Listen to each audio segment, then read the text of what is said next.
Shit, I usually use my books to... Oh man. Okay, there's so much going on here, so I'm just gonna get into it. This video is like my introduction to BookTube, and I'm excited. Hi, nice to have me. You're welcome. Anyways, here is Before the Coffee Gets Cold. I saw this recommendation on Instagram. It was like a video on books that are guaranteed to ease your anxiety. It's about a time-traveling cafe. Excited to read this. Here we've got Save the Cat. This is the ultimate book on screenwriting, so my teacher says. I do like it so far. I do think that it being written by a man is very loud. I think it would be a completely different book if it was written by a woman, and the movies listed here and mentioned here are kind of outdated, so. Okay, first we've got The Undocumented Americans by Carla Corenjo Villavicencio. I can't recommend it enough. I feel like not enough is known about undocumented Americans. The biggest takeaway that I took from this, that was like, whoa, fuck, that happened? Undocumented Americans were a huge part in the relief effort on 9/11. Do you hear about that? No. And me personally, as a West Coast Mexican, I don't know anything about New York day laborers. If you've read When They Call You a Terrorist by Asha and Patricia, the founders of the Black Lives Matter movement, it's a very, very similar feel in that it's a very personal account. This woman and her going around America and having these real life experiences. Another huge thing that doesn't fucking cross your mind when you're reading about it in the news. When you're reading one thing and you don't think about undocumented Americans, Flint, Michigan. Undocumented Americans were drinking that water for a longer period of time. They were too afraid to answer the door when it came knocking, telling them, don't drink the fucking water, don't bathe your children in that. Just plain could not recommend this book enough, as well as When They Call You a Terrorist. We've got Harry Potter, Order of the Phoenix. I am 300 pages into this. I'm currently rereading the Harry Potter series. Go watch my video on things that I have realized about Harry Potter. One of Us is next. Let me tell you, One of Us is Lying was the superior book. This is a good one, but I feel like it focuses so much on relationships, and I feel like it'd be so much better as a Netflix original rather than a book. The ending is definitely more of a shock. I think One of Us is Lying, you kind of already, at least personally, I knew that it was Simon from the get-go. This one, it's like, you know who it's like, you're part of it, you're lying to me, but I don't exactly know, but it's just because she doesn't give us all of the information. I feel like in One of Us is Lying, she gave us so much information, well, maybe not all of the information, but enough that we could kind of guess, a very educated guess, that Simon is screwy. I still liked it. However, I probably could have done waiting about a year for a cheaper version on thrift books. It's Not All Downhill from Here by Terry McMillan. I had higher hopes for this. It's not bad. It's not bad. It's fucking Terry McMillan. I know that she's a name. I haven't read anything by her previously, but just the cover itself got me excited. I was like, ooh, I can't wait to hear all of these old lady chisme, you know, like she's telling me it's not all downhill. Well, tell me how it's not all downhill. Let me know how exciting your life.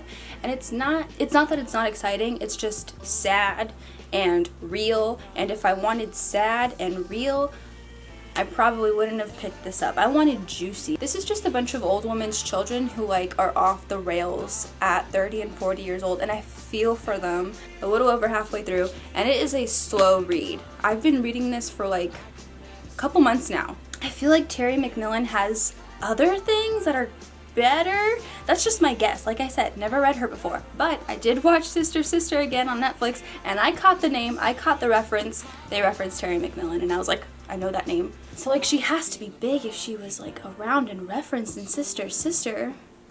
Okay, Labyrinth Lost. I was really excited about this, and I was excited for the representation. I was excited for the witchery. Maybe I'm just old. Maybe that's just it. I'm old and it just doesn't hit the mark anymore. Same thing happened with this one, Anger is a Gift. The writing, like, as in the dialogue in this, I feel like just me personally as a 22-year-old, it's not in my sphere, it's not in my world. However, I do think it's a really good example of how you can communicate if you're a teenager or a parent who's reading this. A parent would be a good audience for this book to know how to communicate with your kid. Also a young person, good audience for this to know how to communicate with your parents. Yeah, I'm halfway through. I literally gave up on this book a long time ago. I did reread 1 through 4 and it was a grand old time. Jim McKay illustration editions. One thing I noticed specifically, because these are the illustrated version, I feel like Jim McKay strays away from drawing Hermione, but it would have been really cool if these illustrations looked more like fan art, just like a nice tone. So now we've got Witchery by Juliet Diaz. I feel like this book is a commitment. This book isn't just teaching you, although it's a super easy read. You can just whip through it. This book is also do this ritual right now, and I'm just not ready for that. The general information is pretty good, but all of the exercise and actual work put in this, and like you also have to buy things in terms of ingredients, I'm not ready for that. So, but it is an enjoyable read. Same thing with Brujeria, the sacred art of Brujeria.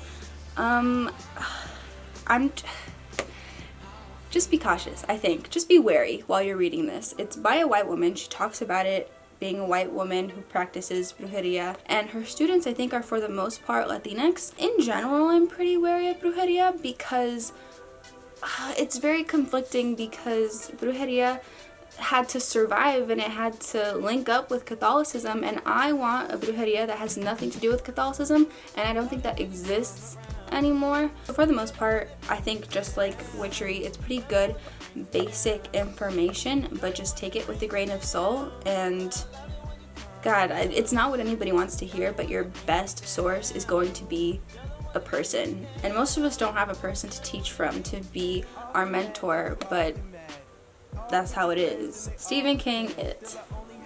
I wish I could have read this during the month of October, but I was busy reading Harry Potter. I read about 100 pages. Oh, hey! Oh, shit. Okay, I read about 200 pages.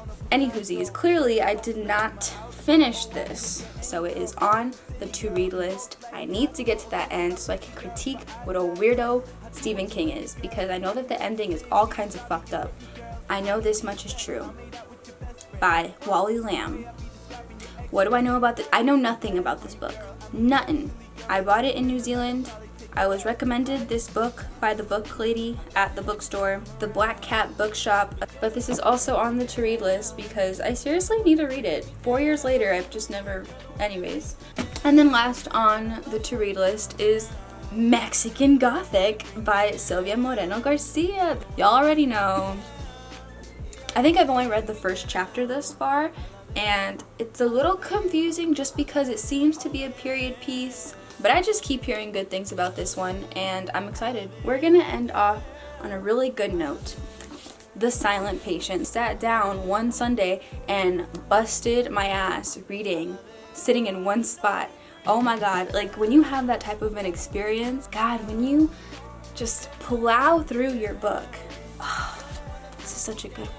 This, unlike One of Us is Lying, she gets you right at the fucking end. You don't even know. You don't even know until right at the end. She's like, you're...